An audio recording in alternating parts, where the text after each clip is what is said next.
Thanks very much, Mr. Speaker. I appreciate the opportunity to speak on in third reading of Bill 1, which is intended to be a debate on the anticipated effect of the bill once it's implemented. And I have listened to almost all of the debate on the bill, and that which I didn't listen to either in person or on the tannoy, I've followed up by reading the Hansard. And I have to say this has been an odd debate because no one that I heard speak was intending in any way, shape, or form to demean or degrade or to value in any way less the first responders that are specifically named in this legislation. But what I am really interested in is that I have not heard a very clear explanation, not very clear, I haven't heard a clear explanation from the government as to why they have made a choice to give preferential treatment to certain people and not to other people. And even on their definition of that, they have wavered and changed their mind. So I start back from the beginning and go, okay, why does the government feel a need to intervene in the current WCB process? Because that's what's happening. They're saying, we are going to say that this group of people gets to go to the head of the queue. Once they've been diagnosed with post-traumatic stress disorder, they go to the head of the queue. They don't have to go through the usual WCB process where they're examined and the WCB doctors can be brought in and additional examinations and tests and surveillance and all the rest of that stuff that can happen. This one particular group of people goes straight on. And nobody is saying they shouldn't, right? Nobody that I've heard or read debating has said that. So let's be really clear about it. But I still can't get a straight answer out of the government as to why they feel they need to put these people at the front of the line for WCB, because to me, that says there's a real problem with WCB. So I'm wondering why the government hasn't just addressed the problem with WCB, because increasingly I'm seeing a Swiss cheesing of this issue.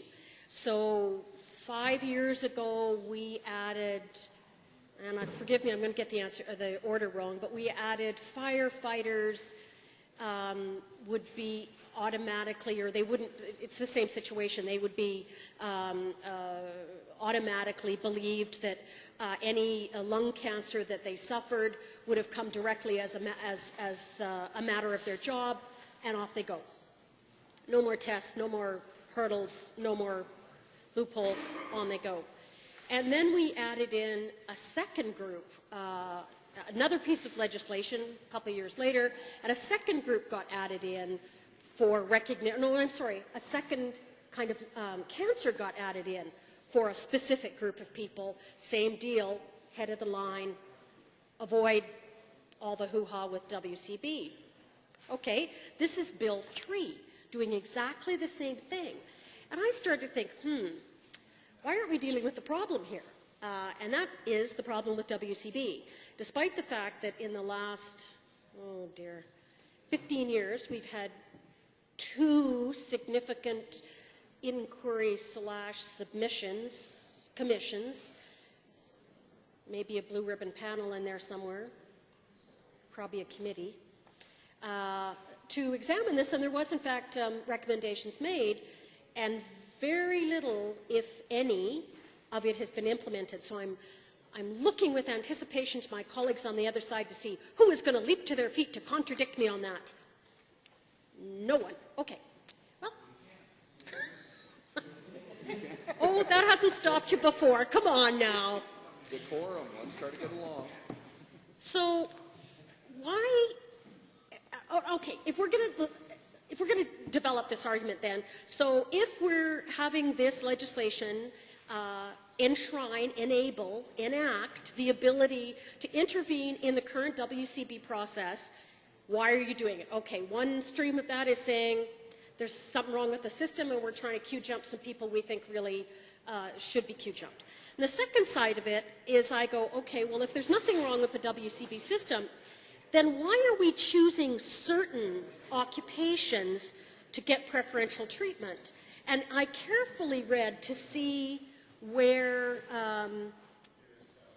is he leaping to his feet? No, he's changing seats. Okay, thought I'd try. Even in listening to the definitions of who a first responder is, or why they've chosen certain people, and it's ranged from the member for Peace River talking about on page 336 of October 29th, Hansard, talking about this bill is about thanking first responders. Okay, and then a little later on he talks about it's meant to recognize first responders, to which I say, for what? We're going to, usually when you recognize someone, you give them a plaque or a glass thing or a bonus or a watch or something. Why are we recognizing these people? I thought we were trying to help them with a health problem. So there's one definition that I've heard coming from opposite on why we're doing this bill. We're thanking and recognizing people. But I carefully went through and it, no, yeah, see once again, on page, the next page over, 337, the point is we're saying thank you to some people that are richly deserving of that. It's about the fact that the things they do day in and day out are horrific, and we thank them for that. We should thank them for that. And everybody here has agreed thus far. But if that's the definition we're going on, there were very good arguments made throughout the various debates on this bill that there's a number of other people who also do things day in and day out that are horrific, and one presumes on behalf of the public in Alberta. So there was arguments for prison guards, there was arguments for social workers, there was arguments for anyone in the public service who is diagnosed with post-traumatic stress disorder. I never get the initials right. No, later in the same thing, it's that any worker in Alberta has to, it's not removing the right that any worker in Alberta has to the PTSD coverage when that PTSD, post-traumatic stress disorder, is related to their employment. That's readily available to everybody, and the bill does not remove that from anyone. No, it doesn't, but it does grant preferential treatment to certain people. And I still can't get an answer as to why. If you're going to say first responders, well, there were other people that fit the definition of first responders that didn't get included in that. And I'm looking for, I'm just looking for criteria here that anybody could repeat more than once, that could be used as a way, so I can go back to my constituents and say, here's the criteria they base this on. But I can't find it. In your own words, it's not there. So let me go back and talk a little bit about this. Well, okay, we're going to give preferential treatment. It's about saying thanks, or it's about recognizing. Well, I would argue that these are all hardworking people. They are all hardworking public servants. These are not people that are paid by a corporation. These are public servants who are walking into a building or a situation when everybody else is running out. They indeed are the firefighters, the medical technicians, the police officers, the sheriffs, and I support having the additional categories of people added in, if that was the point of this. That we were going to take care of certain people because they were doing something on our behalf, and it was something. What did the minister just say that he was when he was up? He's doing something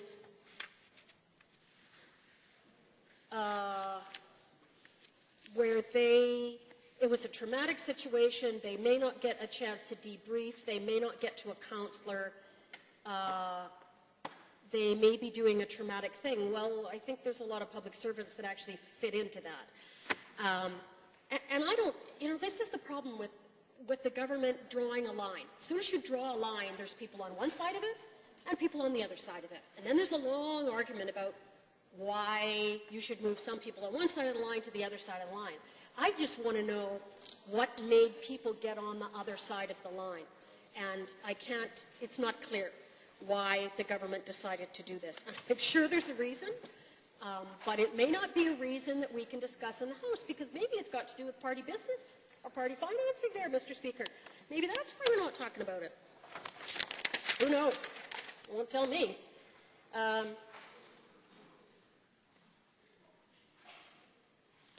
So, in the end, having gone through all of this, I still don't... Oh, wait, presumptive. Hang on a sec. I did go and look it up as I was listening to the previous speaker. Oh,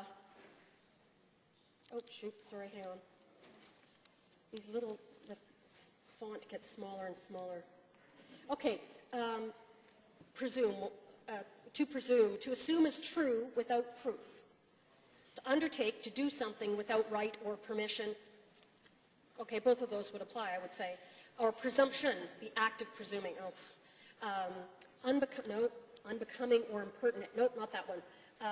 Reason or grounds for presuming or believing something is true.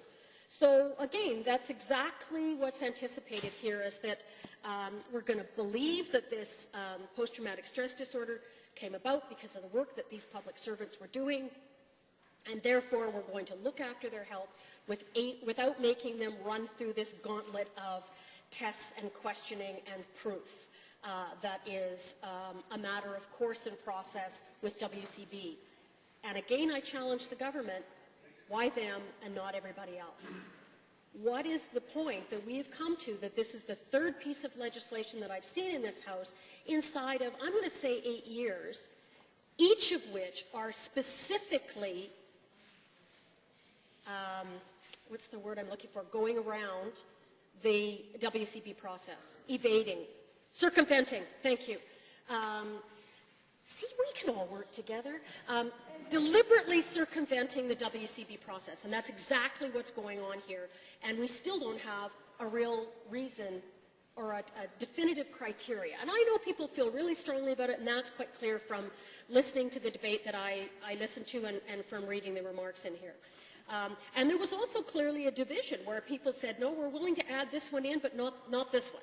So there was a number of people that spoke in favor: Calgary Shaw, Rimbey, Rocky Mountain House, Sundre, Airdrie, Littlebow, Calgary Southeast, Innisfil, Sylvan Lake, Medicine Hat, Calgary Fish Creek. Lots of people that spoke in favor of including the penitentiary workers, but not in favor of any additional workers. So very clear guidelines in people's heads. Okay, fair enough. And they all had reasons why they didn't want to go the other step. Very clear reasons why they felt the penitentiary workers should be included, and very clear reasons about why they wouldn't include anybody else, which frankly is better than the government managed to do. So, I think everybody's going to support this legislation. Why wouldn't you? But again, I question, why isn't the government, I know it's hard, but you're the government. You've got $1 billion behind you. You've got resources up the wazoo. You have everything. Why can you not deal with the difficult stuff? You have everything to be able to get to the core, to do the radical surgery that you need to do here on WCB.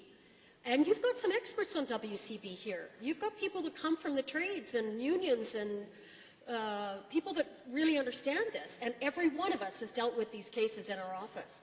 So I challenge the government, step up, do the right thing, because I really don't want to see a fourth piece of legislation in here exempting yet another group of people from the WCB process, or adding another reason why they get to Q-jump that process.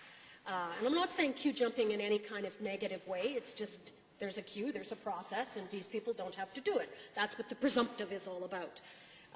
But I do think there's a huge underlying problem here that has not been addressed. And I'm sure the bill will pass, and you will all put feathers in your caps and feel good about it, but we still have not dealt with the problem. And I'm not seeing any sign that you're inclined to. So, oh well. Another 15 minutes of talking to thin air. Thank you.